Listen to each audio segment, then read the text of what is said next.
Hello and welcome back to my channel. On this video, I'm going to talk about all of the books that I hope to read in August of 2025. And first, I like to start with books I haven't gotten to from previous months. Then I dive into a bunch of pre-selected books that I've chosen for the month. And then I pick 5 random books from my Kindle backlist using a random alphabet letter, and I'll do that at the end of the video live. So first, let's start with the books I haven't gotten to yet. And I am really grateful that there aren't very many of them. I've been actually catching up on a lot of my reading from previous months. So one of the books that I continue to not be able to get to because it is going to take some dedicated time is Onyx Storm. This is the 3rd book in the Empyrean series by Rebecca Yarros, which started with Fourth Wing, Iron Flame, and is now Onyx Storm. I almost got to this in July, and so I'm hoping I get to it in August.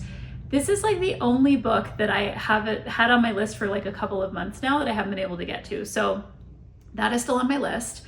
I'm also continuing to read through Daily Creative by Todd Henry, and this is daily essays on creativity, and I just read them every single month of the year. So that is still on my list as well. I have caught up through July, and I will continue with the August essays in this next month.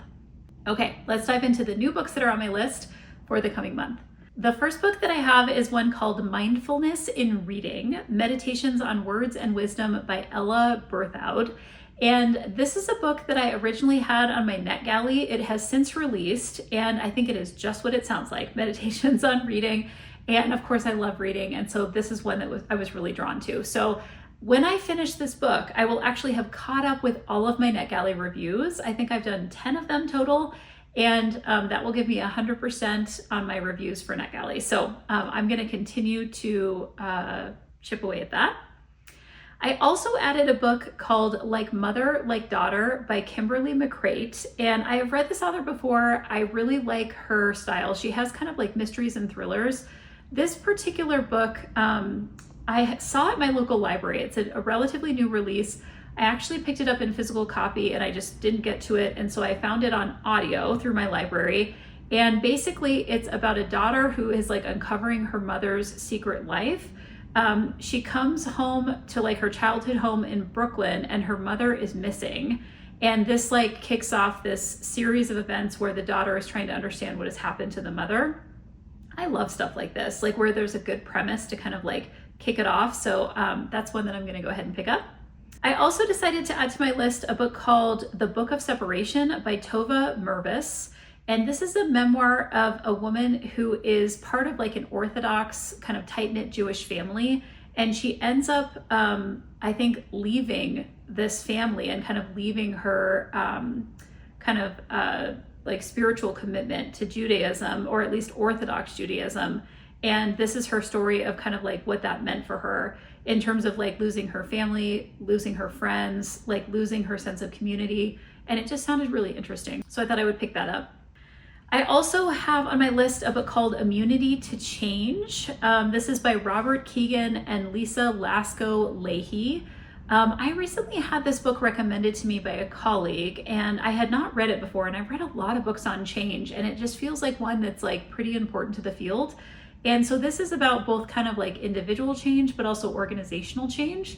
And I thought it might be worth kind of picking up and seeing what I can learn from it. So usually books like this that are kind of businessy, I'm expecting them to have like some pretty concrete examples and ideas and suggestions. So looking forward to that.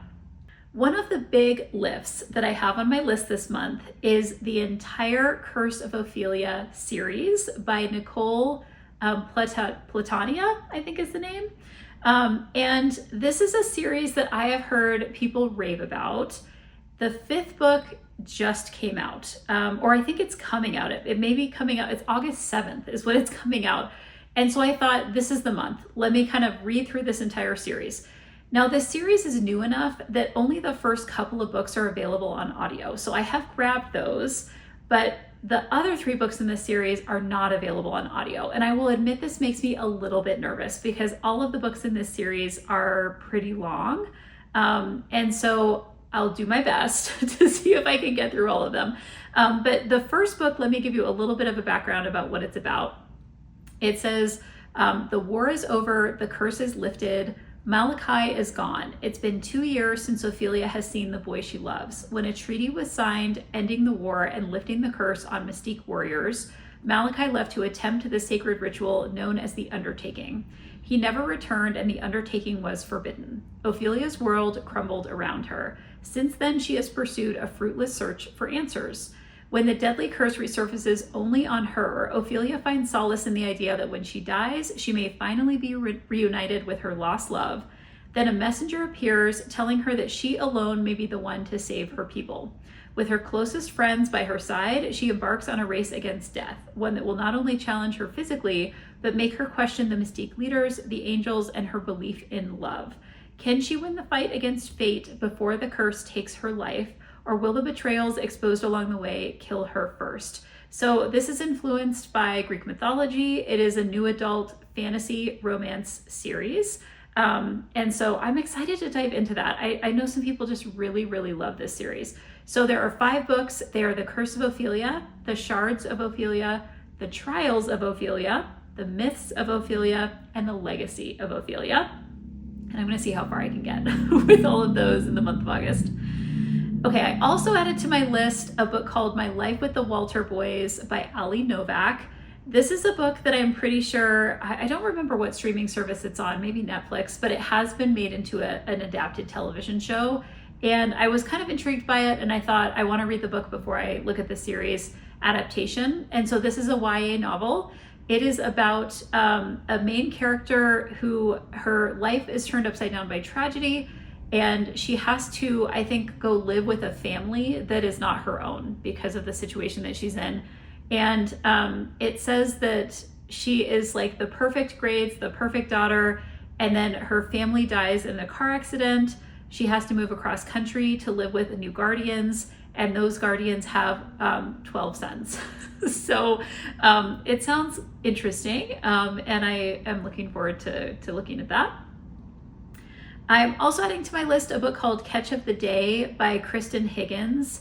I have read this author before and enjoyed her, and this one looks like it's kind of like a small town gossipy story. I'm pretty sure it's a romance. I'm just kind of like working my way through this author's backlist, so I thought I would pick that up as well. Also adding to my list, the first book in a series by Karen Harper called Shattered Secrets. This is the first book in the Cold Creek series. It is about it's a mystery novel about a woman who is abducted when she is a young girl, held captive.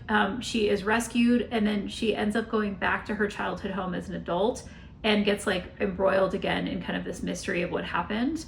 And this is an author that I've kind of been like dipping in and out of a couple of her different series just to kind of try them out. She's pretty prolific in terms of what she's written, so I thought I would pick that up as well.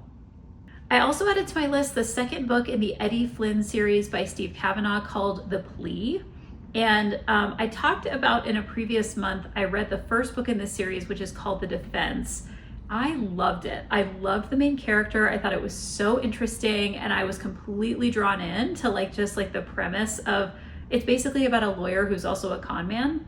And so I was like, okay, give me the second book. So it came in from my library, and I'm adding it to my list for August. Also on my list is a book called First Time Caller by B.K. Borison. This is an author that I feel like I've read a little bit from in the past, at least one other book from this author I think I've read. And this is one that I'm hearing just like good things about. It, I believe, is inspired by Sleepless in Seattle, the film, and is basically about like a radio host that has somebody call in, and it kind of like triggers like a romance. And so I love Sleepless in Seattle. I mean, who doesn't love Sleepless in Seattle? So I thought I would pick that up as well. I also added to my list a very recent release called The Silversmith by L.J. Claren. This is one that I was completely influenced by social media. There were several people that I follow that talked about this and talked about how good it was. And so this, I believe, is like a slow burn romance fantasy novel. The description says, power is awakening, love is a liability, and the fate of the world rests in the hands of a grieving girl who never asked to be chosen. Still reeling from the deaths of her father and brother, Ari Gold survives only by sheer will in the icy winds of the north. But when friends arrive with stories of long-lost magic and power buried in her newly discovered royal blood, she's thrust into a fate far larger than her sorrow. And the realm that she's in is under threat. There's like this ancient shadow wielder determined to claim her power, and to stop him, she must marry a commander that she's been promised to, who can help her win the war. And it says her fiercest challenge may not be on the battlefield. Assigned to shape her into a warrior is a man cloaked in violence and secrets, cold, commanding, and maddeningly unreadable. He isn't her betrothed, but he may be her undoing. So I just thought it sounded fun, so I'm going to pick that one up. A few more. I have the duology, which just turned into a trilogy. I thought it was done, but apparently it's not. The Forging Silver into Stars trilogy by Bridget Kemmerer. First book is called Forging Silver into Stars. Second book is called Carving Shadows into Gold. This is a set of books that was on my 25 for 2025 list of books I wanted to get to this year. And I thought it was actually a duology, and I just heard there's a third book coming out. So this is basically about a courier who comes to the royal court, and I think he has a romance with a prince. I'm not entirely sure how this goes. I'm pretty sure it's a fantasy novel. I also think it's a queer fantasy novel, but I don't know much more about it other than just I really like Bridget Kemmerer, and I'll read pretty much anything she writes. So I thought I would pick this up and read the first two books, and I think the third book comes out in like January of 26, so it's also pretty well timed for that. The next book that I have on my list is the latest by V.E. Schwab. It is called Bury Our Bones in the Midnight Soil. And V.E. Schwab is an author I've read before. I've read several of her different books. She has a series that I've read. And this, I believe, is a story about vampires that goes between the 1500s, the 1800s, and 2019. And I have heard pretty good things about this. It's being rated pretty highly by people. And I think that it follows basically the stories of like 3 different women across time, and then has this kind of like vampire narrative to it as well. So I thought, as I'm kind of like easing into the fall season, this might be kind of a fun one to pick up. And then the last book I have on my predetermined list is a newer book by Lucy Score called Story of My Life. And Story of My Life is about a woman who's forced to move out of her Upper East Side apartment and has to turn in a book to her publisher. She's like running out of time to do that. And so she decides to leave the city and buy a house in rural Pennsylvania, kind of like sight unseen. And then she, I think, has like a contractor that she gets embroiled with this new house that she's purchased. I mean, Lucy Score is like the queen of side character, small town romance with like these really fun side character and family characters. And so I thought I would dive into that and see what I think of that as well. So a really good list that I have. I'm also going to pick my 5 random books using my alphabet letter. So let me go ahead and pick which letter. And I have chosen the letter Y. Now, I don't know how many Y books I have, so let's take a look and see. I'm going to pull up my Kindle here and see if I even have enough Y books to choose from. And let me give it a quick glance first. Okay, so what doesn't surprise me when I look at the Y section of my Kindle library is there are a bunch of books on yoga, because I practice yoga and I'm currently in a yoga therapy program.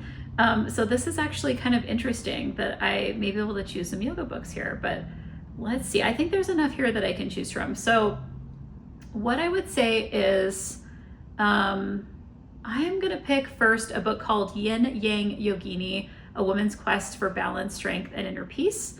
And I'm guessing that this is kind of a memoir about someone's practice with yoga. So that is going to be the first one that I'm automatically going to pick up. Let's see. I'm also going to pick up a book called You with a View by Jessica Joyce.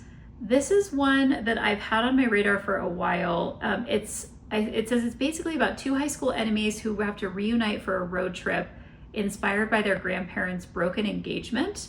And it is a debut romance by this author. So it says there's a girl who's unemployed living with her parents, and she discovers kind of this love letter from her grandmother and she goes in search of like this mystery man, and the grandson responds, and it's like her high school nemesis. So I think maybe this is a young adult romance or like a new adult romance. So I'm gonna add that to my list as well. All right, the next book I'm gonna pick is one called Your Blue Is Not My Blue. It is a missing person memoir by Aspen Mattis.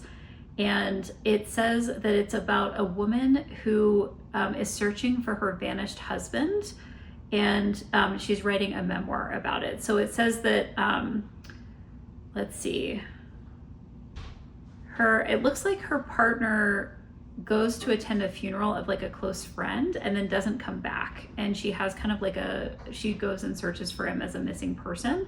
That just sounds really interesting. So I'm gonna go ahead and add that to my list as well. I'm also going to add a book that's another true story. This is a nonfiction story called You Are My Sunshine. It is a story of love, promises, and a really long bike ride by Sean Dietrich. And it looks like this is about like basically a couple that goes on this kind of like bike ride adventure. And I think it's a memoir that came out a few years back. And it's pretty highly rated. So I'm going to add that to my list as well. That looks really interesting. All right, the last book that I'm gonna put on my list is one that I'm a little bit nervous about, but I do wanna read it. It is a book called Yoga Therapy by Mark Stevens, and it's really long. This is a book that's almost 700 pages long. It's almost like a textbook on yoga therapy.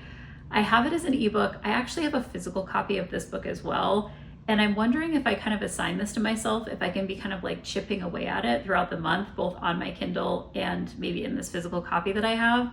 So that one makes me a little bit nervous just because it's long, and I think the content is not dry, but I mean, it's definitely like stuff that I want to learn.